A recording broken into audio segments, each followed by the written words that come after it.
Abafilozofe si abantu bavuga ibintu bitumvikana, ahubwo ni abantu bumvikanisha ibintu neza.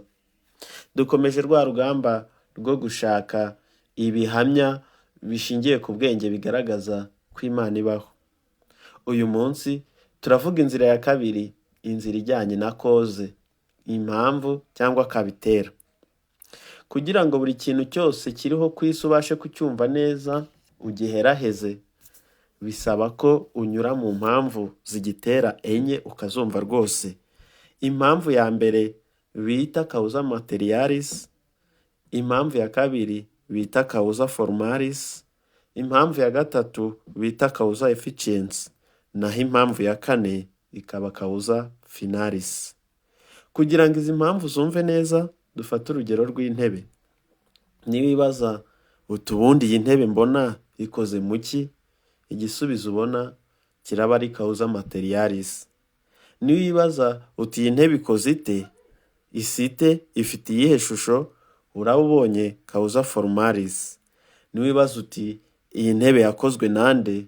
Uraba ubonye causa efficiens. Naho niwibaza iki intebe yakorewe, ukabona igisubizo uko intebe yakorewe kwicarwaho, uraba ubonye causa finalis. Ya nzira ya kabiri rero igaragaza ko Imana ibaho, ishingiye kuri iyi mpamvu ya gatatu yitwa causa efficiens.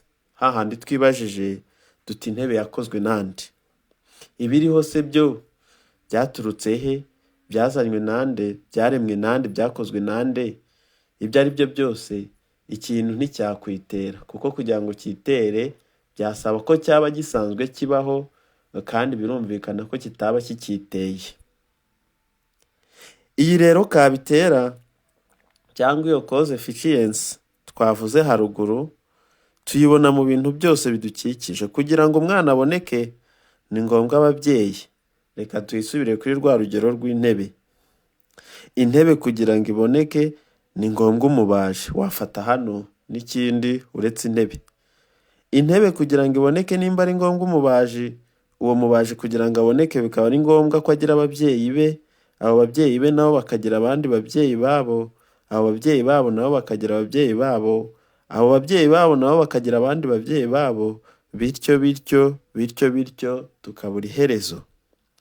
Ni ngombwa rero ko haba kabitera itaratewe, wa mubyeyi utarabyawe wabaye intangiriro ya byose, akaba ari nawe uzaba iherezo ya byose. Uwo kandi cyangwa iyo kabitera itagira ikiyitera, abantu benshi bayihurizaho bakayita Imana. Niyo Alpha na Omega, kuva kera na kare yahozeho, yishyizeho, ntabwo izikuraho, niyo ibintu byose biturukaho, kandi ni nayo ibintu byose biganaho. Andika amen muri komenti, ngaruke mu kanya ku nzira ya gatatu itwereka ko Imana ibaho. Urakoze, komeza ukurikire twumve ibiriho nuko byabayeho.